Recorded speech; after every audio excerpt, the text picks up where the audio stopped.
Richter স্কেলত ৭ প্ৰাবল্যৰ ভূমিকম্পই জোকাৰি গ'ল গ্ৰীচ আৰু তুৰ্কীক। ভয়ংকৰ ভূমিকম্পৰ ফলত গ্ৰীচ আৰু তুৰ্কীত প্ৰাণ গ'ল ২২ জনকৈ লোকৰ। আহত হৈছে শ শ লোক। ভূমিকম্প ইমানেই ভয়ংকৰ আছিল যে মৃতকৰ সংখ্যা আৰু অধিক হোৱাৰ সম্ভাৱনা আছে। ভূমিকম্পত ভাঙি চুৰমাৰ হৈছে কেইবাটাও অট্টালিকা। ভূমিকম্পৰ পিছতে অহা ছুনামিয়ে প্লাবিত কৰিছে বিস্তীৰ্ণ অঞ্চল। ইপিনে ধ্বংসস্তূপত পৰিণত অঞ্চলত বৰ্তমানো অব্যাহত আছে উদ্ধাৰ অভিযান। বিগত কিছুদিনত তুৰ্কীত কেইবাবাৰো আহিছিল লঘু প্ৰাবল্যৰ ভূমিকম্প। ভূমিকম্পই জোকাৰি যোৱাৰ পিছত তুৰ্কী আৰু গ্ৰীচত এতিয়া বিভীষিকাময় পৰিৱেশে বিৰাজ কৰিছে। গ্ৰীচ টাউনৰ পৰা ১৪ কিলোমিটাৰ দূৰত্বত অৱস্থিত চামোছ দ্বীপত আছিল ভূমিকম্পৰ অভিজ্ঞতাস্থলী। ভূমিকম্পৰ পাছৰ পৰিৱেশ আমি দেখুৱাইছোঁ আৰু ভূমিকম্পৰ পাছতে এনেধৰণে ছুনামি আহে। তাৰ পাছতে প্লাবিত হৈ পৰে বিভিন্ন অঞ্চল। এক আতংকময় পৰিৱেশ, এক বিভীষিকাময় পৰিৱেশে বিৰাজ কৰিছে। এতিয়া ২২ জনৰ মৃত্যুৰ খবৰ আহি পৰিছে যদিও আহত সংখ্যা অধিক। উদ্ধাৰ অভিযান যিহেতু অব্যাহত আছে আৰু হয়তো মৃতকৰ সংখ্যা বৃদ্ধি পাব পাৰে।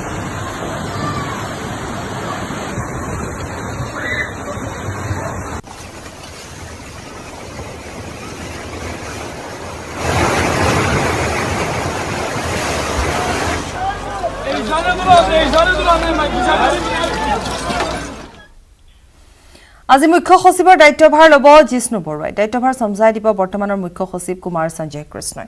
৩জনীয়া পেনেলৰ পৰা নিৰ্বাচিত হৈছে জিষ্ণু বৰুৱা। অতিৰিক্ত মুখ্য সচিবৰ দায়িত্বত আছিল জিষ্ণু বৰুৱা আৰু কিছু সময় পাছতে দায়িত্বভাৰ গ্ৰহণ কৰিব জিষ্ণু বৰুৱাই। দায়িত্বভাৰ চমজাই দিব বৰ্তমানৰ মুখ্য সচিব কুমাৰ সঞ্জয় কৃষ্ণই। সঞ্জয় কৃষ্ণৰ দায়িত্বভাৰ বৃদ্ধি পোৱাৰো সম্ভাৱনা আছিল, কিন্তু কিছু কাৰণবশতঃ যিহেতু আমি জনাই গৈছোঁ যে সেই কাৰ্যকাল বৃদ্ধি নহ'ল, গতিকে মুখ্য সচিবৰ দায়িত্বভাৰ এতিয়া গ্ৰহণ কৰিব জিষ্ণু বৰুৱাই।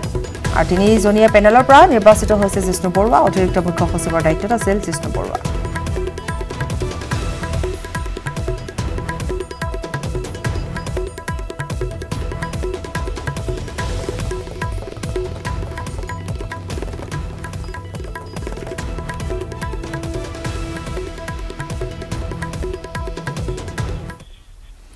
ৰঙিয়াত গাড়ী চুৰিৰ বাবে দুৰ্বৃত্তই গুলীয়ালে গাড়ী চালকক। গুৰুতৰভাৱে আহত গাড়ী চালকক চিকিৎসালয়ত ভৰ্তি কৰোৱা হৈছে। আহত ব্যক্তিজন হৈছে গুৱাহাটীৰ গোটানগৰৰ দীপক দাস। নিশা ৩১ নং ৰাষ্ট্ৰীয় ঘাইপথত চিনেমাৰ কাইডাৰে গাড়ী চুৰি কৰাৰ চেষ্টা চলালে দুৰ্বৃত্তৰ দলটোৱে। ব্যক্তিগত ছুইফ্ট ডিজায়াৰ বাহনেৰে দীপক দাসে ৰঙিয়াৰ শহুৰেকৰ ঘৰলৈ যোৱাৰ সময়তে সংঘটিত হৈছে এই ঘটনা। গুৱাহাটীৰ পৰা ৰঙিয়া অভিমুখী যাত্ৰাৰ সময়তে বাইহাটা চাৰিআলিত দুজন যুৱকে দীপক দাসৰ বাহনখন ৰখায়। ইয়াৰে এজন যুৱকে পত্নী গৰ্ভৱতী, অসুস্থ বুলি কৈ গাড়ীখনত উঠি ৰঙিয়ালৈ আহিবলৈ বিচাৰে। মানৱীয়তাৰ খাতিৰত দাসে যুৱক দুজনক ৰঙিয়ালৈ আনে। যুৱক দুজনে নিশা হোৱাৰ বাবে ঘৰলৈ যোৱাৰ কোনো বাহন নাপাবা বুলি কৈ দীপক দাসক হাইৱে চকত নমাই দিবলৈ অনুৰোধ জনায়। পিছত যুৱক দুজনক অনুৰোধ ৰক্ষা কৰি হাইৱে চকৰ কেঁকুৰিত নমাই দিব বিচৰা অৱস্থাতে দাসক পিছফালৰ পৰা পিষ্টল টোৱাই তেওঁলোকক নিৰ্দেশ মতে যাবলৈ ভাবুকি দিয়ে আৰু সেইমতে ৰঙিয়াৰ দহৰা পাৰ হোৱাৰ পিছত জামৰ তল নামৰ ঠাইত যুৱক দুজনে গাড়ীখন ৰখায়। লগে লগে যুৱক দুজনে দাসৰ পৰা গাড়ীৰ চাবি বিচাৰে। চাবি দিবলৈ অমান্তি হোৱাত এজন যুৱকে দাসক পিষ্টলেৰে ডিঙিত গুলীয়ায়, কিন্তু সাহসী ব্যক্তিগৰাকীয়ে কোনোমতে তাৰ পৰা দৌৰি পলায়ন কৰে। ৰিমটৰ চাবি থকা বাবে দুৰ্বৃত্তই গাড়ীখন চুৰি কৰাটো ব্যৰ্থ হয়। পিছত আহত ব্যক্তিজনক প্ৰথমে ৰঙিয়া অসামৰিক চিকিৎসালয়ত ভৰ্তি কৰোৱা হয়। পিছত সংকটজনক অৱস্থাত তেওঁক আয়ুচন্দ্ৰ হাস্পতালত ভৰ্তি কৰোৱা হয়। ইফালে ৰঙিয়া আৰক্ষীৰ এটা দলে ঘটনাস্থলীত গৈ তদন্ত আৰম্ভ কৰিছে। অপৰাধীৰ সন্ধানত নিশাৰ ভাগতে তীব্ৰ অভিযান চলাই যদিও এতিয়ালৈকে সংসূত্ৰ উলিয়াবলৈ সক্ষম হোৱা নাই। যদিও এক চাঞ্চল্যকৰ ঘটনা সংঘটিত হৈছে আৰু এইখিনিতে উল্লেখ কৰিব পাৰি যে গাড়ী চুৰিৰ চক্ৰ এটা নিশ্চিতভাৱে যথেষ্ট সক্ৰিয় হৈ আছে।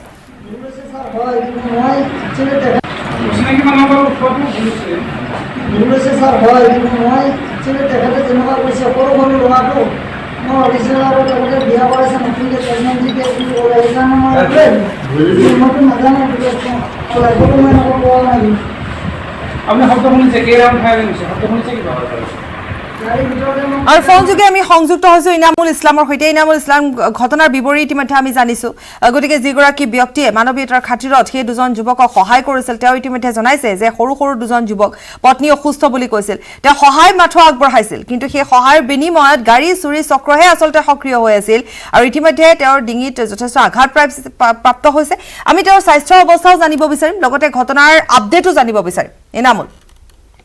কলপাপৰি যোৱানিশাৰ 31 নং ৰাষ্ট্ৰীয় ঘাইপথৰ বাহেতা চাৰিআলি 2 যুৱকে ৰঙিয়ালৈ আহিব বিচাৰিছে গাড়ীখন চুইট ডিজাৰ গাড়ীখন ৰখাইছিল আৰু সেই সময়ত তেওঁ আনিবলৈ প্ৰথম অৱস্থাত অমান্তি হৈছিল যেতিয়া কৈছিলে যে নিজৰ গৰ্ভৱতী মহিলা অসুস্থ আছে সেয়েহে ৰঙিয়ালৈ আহিব বিচাৰিছিল আৰু সেই সময়ত ৰঙিয়ালৈ লৈ অহা হৈছে ৰঙিয়াত হাৱাইচাকত নামিবলৈ কৈছিল যুৱকজনক আৰু কিন্তু যুৱকজনে তাত নামিবলৈ অমান্তি হৈছিল আৰু বন্দুকেৰে আৰু যেতিয়া গাঁওখন লৈ গৈ ৰঙিয়াৰ মাজেৰে গৈ দহৰা নামৰ ঠাই আছে জামতল এই দহৰা ঠাইত গাড়ীখন ৰখাবলৈ দিছিল আৰু তাত টনা আজোৰা লাগিছিল টনা আজোৰা লগে চাবি দিছিল আৰু সেই সময়ত ৰিমটত লাগি ৰিমট কণ্ট্ৰলৰ যিটো শব্দ হৈছিলে সেই সময়ত ধোৱা লাগিছিল আৰু সেই মুহূৰ্তত যুৱকৰ গলত গুলিয়াইছিল ডিঙিত গুলিয়াইছিল আৰু তাত অসুস্থ হৈ গৈছিল আৰু সেই মুহূৰ্ততে আইনামুল ইছলাম ধন্যবাদ জনাইছো আপোনাক ইতিমধ্যে ঘটনাৰ সবিশেষ আমি জনাই গৈছো যে কেনেদৰে ঘটনাটো সংঘটিত হৈছিল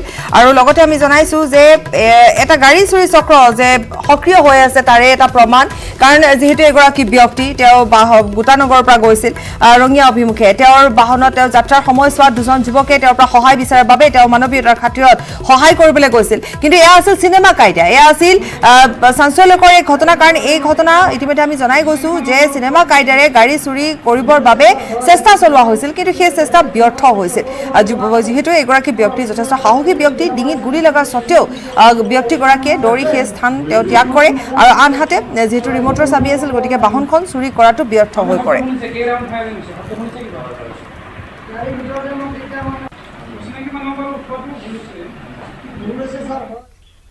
ৰাজ্যত সক্ৰিয় গাড়ী চুৰৰ বৃহৎ গেং নম্বৰ প্লেট সলনি কৰি বহিৰাজ্যত বিক্ৰী কৰা হয় ৰাজ্যত চুৰি হোৱা বিলাসী বাহন কামৰূপৰ দদৰা আৰক্ষী জালত দুই দুধৰ্ষ গাড়ী চুৰ ধৃত দুই গাড়ী চুৰ সলমান আলী আৰু মতিউৰ ৰহমান লগতে আৰক্ষীয়ে উদ্ধাৰ কৰে চুৰি হোৱা বলেৰো পিকআপ ভান চিপাঝাৰত উদ্ধাৰ হৈছিল আগিয়াথুৰিৰ পৰা চুৰি হোৱা পিকআপ ভানখন দুদিন পূৰ্বে আগিয়াথুৰিৰ পৰা পিকআপ ভানখন চুৰি কৰিছিল এটা গাড়ী চুৰি চক্ৰই নজৰুল হক নামৰ গৰাকীয়ে দদৰা থানাত দাখিল কৰা এজাহাৰৰ ভিত্তিত অভিযান চলাই উদ্ধাৰ কৰে চুৰি হোৱা বাহনখন ডিমাপুৰ অভিমুখে লৈ গৈ থকা অৱস্থাত চিপাঝাৰৰ চুৰি বাহনসহ আটক কৰে দুই চোৰক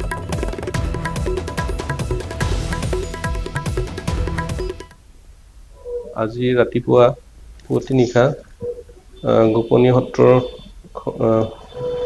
সূত্ৰৰ খবৰ পোৱা যায় যে তেওঁৰ গাড়ীখন এই চিপাঝাৰ এলেকাত আছে তো সেইমতে গাড়ী মালিক তথা আমাৰ চিপাঝাৰ থানাৰ আৰক্ষী সহায়ত চুৰি হোৱা গাড়ীখন উদ্ধাৰ কৰা হয় লগতে সলমান আলী অভয়পুৰী বঙাইগাঁও মতিউৰ ৰহমান কলগছিয়া বৰপেটা তেওঁলোকক গাড়ীখনতে পোৱা হয় আৰু তেওঁলোকে গাড়ীখনৰ নম্বৰ প্লেটো সলনি কৰিছিলে এইখন বিক্ৰী কৰাৰ উদ্দেশ্যে ডিমাপুৰ ফালে গৈ থকা অৱস্থাত তেওঁলোকক আটক কৰা হয় আটক কৰি তেওঁলোকক তদন্তৰ বাবে লৈ অহা বাক্সাত শুল্ক বিভাগে জ্বলালে ট্ৰাকে সুপাৰী কুমাৰীকাটাৰ কালা নদীৰ পাৰত শুল্ক বিভাগে জ্বলাই দিলে 3 ট্ৰাক সুপাৰী ট্ৰাকে সুপাৰী জ্বলাই দিয়াত ৰাইজৰ মাজত সৃষ্টি হয় কৌতূহলতাৰ ট্ৰাকে সুপাৰী জ্বলাই দিয়াৰ সময়ত শুল্ক বিভাগৰ বিষয়া কৰ্মচাৰীৰ লগতে উপস্থিত থাকে স্থানীয় আৰক্ষীৰ দল সাংবাদিকৰ প্ৰশ্নত ম্যাদ উকলা আৰু ভিন্ন প্ৰান্তত জব্দ হোৱা সুপাৰী জ্বলাই দিয়া বুলি মন্তব্য কৰে শুল্ক বিভাগে আনহাতে শুল্ক বিভাগে জ্বলাই দিয়া সুপাৰী নিবলৈ হাতে হাতে মোনালৈ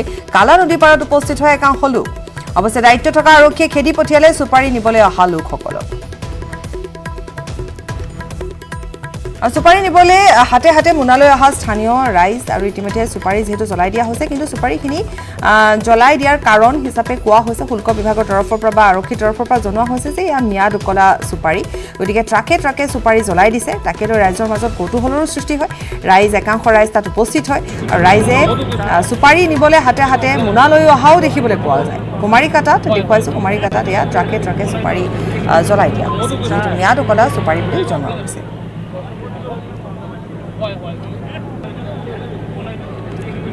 ম্যাদ উকলা আৰু জব্দ কৰা সুপাৰী বুলি ইতিমধ্যে জনাইছে এয়া জব্দ কৰা সুপাৰী আৰু ম্যাদ উকলা সুপাৰী বুলি জনাই দিয়া হৈছে কুমাৰীকাটাত ট্ৰাকে সুপাৰী জ্বলাইছে সাংবাদিকে সোধা প্ৰশ্নৰ উত্তৰত ইতিমধ্যে শুল্ক বিভাগৰ লোকে বা আৰক্ষীয়ে জনাইছে যে এয়া ম্যাদ উকলা সুপাৰীহে আৰু কিছু ঠাইত যিহেতু সুপাৰী ভৰ্তি ট্ৰাকো জব্দ কৰা হয় গতিকে তেনেস্থলত সেইসমূহ সুপাৰীও জ্বলাই দিয়া হৈছে ৰাইজ কৌতূহল হৈ পৰে কৌতূহলিত হৈ পৰে তাৰ পাছতে একাংশ ৰাইজে মোনালৈ সুপাৰী সংগ্ৰহ কৰিবলৈ আহে অৱশ্যে আৰক্ষীয়ে খেদি পঠিয়ায় সেই একাংশৰ লোকক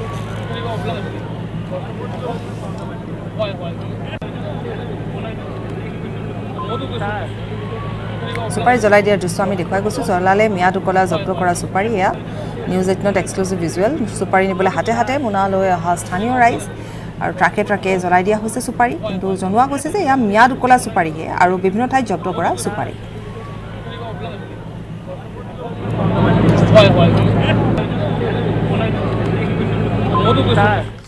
चालान में से हम लोग को परमिट जब आप लोग सीज किया है वो सुपारी वहाँ पे रिकॉर्ड नहीं है कितना कुंटल कितना टन सीज किया है वो है कितना टन सीज किया है वो हम लोग के फाइल में है। फाइल तो साथ में होना चाहिए ना सर डिस्पोज के टाइम में ये शुड कैरी ऑन। अरे नहीं एक्चुअली अभी तो साथ में कैसे आएगा क्योंकि आप अभी लोग तो शुरू dispose हुआ करने के लिए- नो मैं बता रहा हूँ let me say sir without papers how you are going to dispose it. नहीं विदाउट पेपर नहीं पेपर है लेकिन मैंने सर पेपर दिखाइए ना सर कितना डिस्पोज किया है। तो आप ऑफिस में आ जाइए ना एक्चुअली देखो अगर एक दिन में काम हो जाता तो हम लेके अच्छा, आ ये जाते। तो ऑफिस का पार्ट नहीं है फील्ड का पार्ट है आप लोग को यहाँ पे ले आया है क्यों बार्निंग के लिए डिस्पोज करने के लिए लेकिन जो रिकॉर्ड है ना यहाँ पे होना चाहिए। नहीं एक्चुअली हम लोग का ये विलेज कमेटी का भी वो भी सब साइन होगा। नहीं मैं बता रहा हूँ ना हाँ बोलिए ये अगर आज एक दिन में कंप्लीट होता तो हम पूरा कागज लेके आता। अभी ये आज से शुरू हुआ है ना ये तो शुरू हुआ है कंप्लीट नहीं हुआ ना इसलिए हम लोग जो हाजिर साइन करने वाला हम लोग लेके नहीं आया। ৰংজুলিৰ এগৰাকী আদৰ্শ কৃষকৰ অসাধাৰণ কৃষি কৰ্মই আকৰ্ষণ কৰিছে সকলোকে ৰংজুলি কৃষি উন্নয়ন খণ্ডৰ অন্তৰ্গত ধনুভাঙা মাদাং গাঁৱৰ সফল কৃষক দেৱব্ৰত ৰাভা নতুন কৃষি পদ্ধতিৰে 9 বিঘা ভূমিত একে সময়তে চেনি চম্পা জাহাজী G9 কল ৰোৱাৰ লগতে কল খেতিৰ মাজে মাজে আইজং বংগবন্ধু আৰু ৰঞ্জিত ধান ঘাঁহৰ খেতি কৰিও সফল হ'বলৈ সক্ষম হৈছে কৃষকগৰাকীয়ে তেওঁ কৃষি ভূমিৰ পৰা ঘাঁহ আৰু কল উৎপাদন কৰিছে আৰু সোণগুটি চপাবলৈ সক্ষম হৈছে তেওঁৰ এই কৃষি পদ্ধতি চাবলৈ গোৱালপাৰা কৃষি বিজ্ঞান কেন্দ্ৰৰ কৃষি বিজ্ঞানী ৰংজুলি কৃষি উন্নয়ন খণ্ডৰ কৃষি উন্নয়ন বিষয়াৰ লগতে ৰাভা হাছং পৰিষদৰ মুখ্য কাৰ্যবাহী সদস্য টংকেশ্বৰ ৰাভা অভিভূত হৈ পৰে আদৰ্শ কৃষক দেৱব্ৰত ৰাভাৰ মূল লক্ষ্য কেনেকৈ একেডৰা মাটি গোটেই বছৰটোৰ 12 মাহে ব্যৱহাৰ কৰি দুগুণৰ পৰা 3 গুণ উৎপাদন কৰি অধিক লাভৱান হ'ব পাৰি তেওঁৰ যি পৰিকল্পনা সেই পৰিকল্পনাক বাস্তৱ ৰূপ দি আজি নিজকে সফল বুলি আনন্দ লাভ কৰিছে আৰু চন পৰি থকাৰ কাৰণে মই এটা সপোন দেখিছিলোঁ যে এই মাটিখিনিত আমি এটা বিজ্ঞানসন্মত পদ্ধতিৰে ইয়াত খেতি কৰিব পাৰি আৰু তেতিয়া এটা ভাল ইনকাম কৰে আৰু যিহেতু মোৰ ডায়েৰী আছে গৰু আছে মই গৰুৰ কাৰণে একচুৱেলি মোৰ ঘাঁহ বেছি প্ৰয়োজন আছিল তো মই মাটিখিনিত মই ঘাঁহ খেতি কৰিম বুলি প্ৰথমতে লৈ ল'লোঁ তাৰপিছত মই ভাবিলোঁ ঘাঁহ খেতি যিহেতু এটা চাপৰ খেতি তাত যদি আমি নিৰ্দিষ্ট দূৰে দূৰে যদি আমি কল খেতি এটা লাইনিঙত কৰা যায় তেতিয়া মই ইয়াৰ পৰা এটা ডাবল ইনকাম পাম ঘাঁহখিনি মোৰ আহিব কলৰ পৰা এটা ইনকাম আহিব আৰু সেই হিচাপে মই প্ৰথম 3 বিঘা মাটিত সেই কামটো কৰি দিলোঁ 3 বিঘা মাটিত সেইখিনি কৰাৰ পিছত মোৰ 3 বিঘা মাটিত সেইখিনি কৰাৰ পিছত মোৰ মাটিখিনি অলপমান তাৰমানে কি কৈছোঁতো ঘাঁহৰ বীজটো মোৰ নোহোৱা হ'ল তেতিয়া মই ভাবিলোঁ নহয় মই ধান দিওঁ আৰু তেতিয়া ভাবিলোঁ ধানখিনি হ'বনে নহয় মোৰ কাৰণে খুব ডাঙৰ এটা প্ৰত্যাহ্বান আছিল তথাপিও মই মোৰ কামখিনি যেতিয়া মই কৰিব ধৰিলোঁ লাহে লাহে কি কৰি আহিল তাৰপিছত বিভিন্নজনে বিভিন্ন সময়ত বিভিন্ন মন্তব্য দিছে কোনোবাই উৎসাহিত কৰিছে কোনোবাই নিৰুৎসাহিত কৰিছে গৈ মই আজি প্ৰায় সফলতাত প্ৰথমবাৰলৈ মঙ্গলদৈত ৰাস মহোৎসৱ বাতিল মঙ্গলদৈত বাতিল 41 সংখ্যক ৰাস মহোৎসৱ নিমাওমা সনাতন ধৰ্ম সভা প্ৰাংগণ ৰাসস্থলী কৰোনা সংক্ৰমণৰ প্ৰতি লক্ষ্য ৰাখি এই সিদ্ধান্ত গ্ৰহণ কৰা হয় সনাতন ধৰ্ম সভাৰ শ্ৰীকৃষ্ণ ৰাস কমিটিৰ এই সিদ্ধান্ত দৰঙৰ উপায়ুক্তৰে হোৱা আলোচনাৰ পিছতে ৰাস বাতিল কৰা হয় নৱজ্যোতি মহন্তৰ প্ৰতিবেদন আগবঢ়াইছে নিশ্চয়কৈ মই উপস্থিত আছোঁ মঙ্গলদৈ সনাতন ধৰ্মসভা প্ৰাংগণত আৰু এই সনাতন ধৰ্মসভা প্ৰাংগণতেই বিগত বছৰসমূহত ৰাস উদযাপন কৰি অহা হৈছিলে কিন্তু এই বছৰ কোভিড মহামাৰীৰ কাৰণে যি শ্ৰীকৃষ্ণৰ ৰাস মহোৎসৱ বাতিল কৰাৰ সিদ্ধান্ত গ্ৰহণ কৰিছে কমিটিৰ লোকসকলে আৰু পৰিৱেশটো দেখুৱাব বিচাৰিছোঁ কাৰণ ৰমেশে দেখুৱাব যে সনাতন ধৰ্মসভা প্ৰাংগণৰ যি ঠাইত মূৰ্তি নিৰ্মাণ কৰা হয় মৃন্ময় মূৰ্তি নিৰ্মাণ কৰাৰ কাৰণে মৃৎশিল্পীসকল ব্যস্ত হৈ থাকে কিন্তু এইবাৰ কোনো ধৰণৰ তেওঁলোকৰ ব্যস্ততা নাই নিমাওমা পৰিৱেশ তেওঁলোকে এই কোভিড মহামাৰীৰ কাৰণে এইবাৰ ৰাস তেওঁলোকে বাতিল কৰিছে কমিটিৰ লোকসকল আছে আমি কথা পাতিবলৈ যত্ন কৰিম যিহেতু এইবাৰ প্ৰথমবাৰৰ কাৰণে 41 সংখ্যক ৰাস বাতিল কৰা হৈছে আপোনালোকৰ কাৰণ এতিয়ালৈকে এবাৰো ৰাস বাতিল হোৱা নাছিল প্ৰথমবাৰৰ কাৰণে হৈছে সঁচাকৈয়ে 1980 চনৰ পৰা মঙ্গলদৈত ৰাস উৎসৱ আৰম্ভ হৈছিলে এইবাৰ ৰাস আছিলে 41 সংখ্যক ৰাস উৎসৱ কিন্তু দুৰ্ভাগ্যবশতঃ সাম্প্ৰতিক দেশৰ যি কৰোনা মহামাৰীৰ পৰিস্থিতি সেই পৰিস্থিতিলৈ লক্ষ্য ৰাখি যোৱা 21 নৱেম্বৰত আমাৰ এখন কাৰ্যনিৰ্বাহক সভা হৈছিল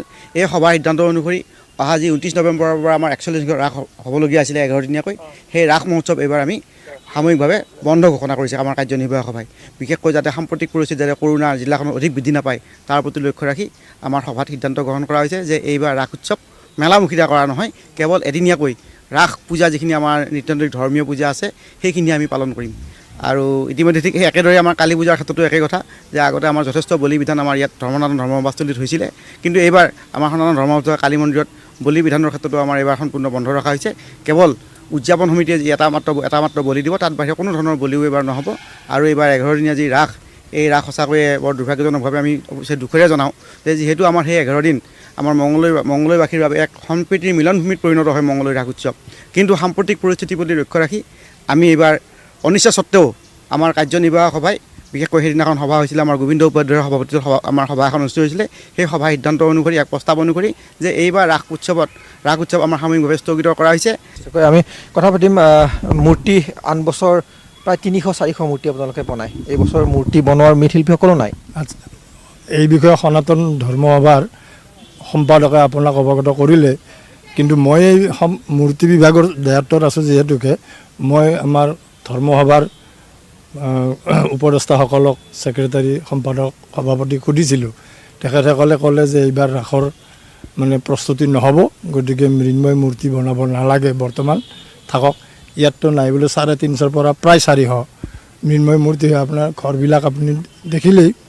গতিকে এই দেশৰ পৰিস্থিতি সাপেক্ষে এইবাৰ 41 সংখ্যক ৰাস হোৱা কথা আছিল, বন্ধ কৰা হৈছে। কৰোনা আতংকৰ মাজতে খাদ্য সামগ্ৰীৰ মূল্য বৃদ্ধিয়ে কুঙা কৰিছে ৰঙিয়াৰ সৰ্বসাধাৰণ ৰাইজক। পিঁয়াজ প্ৰতি কিলোগ্ৰামত 72 টকাৰ পৰা 90 টকা হোৱাৰ বিপৰীতে আলুৰ প্ৰতি কিলোগ্ৰামৰ দাম হৈছেগৈ 50 টকা। পটল, বিলাহী ঠিক তেনেধৰণে 60 টকা প্ৰতি কিলোগ্ৰামত হৈছেগৈ। আনহাতে খাদ্য সামগ্ৰীৰ মূল্য বৃদ্ধিৰ বাবে বিপদত পৰিছে এতিয়া খুচুৰা বিক্ৰেতাসকলো। পাইকাৰী দৰ বৃদ্ধি হোৱাৰ বাবে খুচুৰা বিক্ৰেতাসকলেও দামত অধিক দাম কৰিছে। লকডাউনৰ সময়ছোৱাত যথেষ্ট লোকচানৰ সন্মুখীন হোৱা সাধাৰণ জনতাক এতিয়া জ্বলা কলা খুৱাইছে খাদ্য সামগ্ৰীৰ মূল্য বৃদ্ধি। মানে যথেষ্ট দাম বাঢ়িছে ইয়াত। মানে মই এই পটল কিনিছোঁ 80 টকা, এই মানে ভেন্দি কিনিছোঁ 80 টকা, তিয়হ কিনিছোঁ 50 টকা, মানে যথেষ্ট দাম বাঢ়িছে। আৰু ইফালে পেঁয়াজৰ দাম বাঢ়িছে 75 টকা 80 টকা, আলুৰ দামো বাঢ়িছে 40-45 টকা 50 টকালৈকে লাগিছে।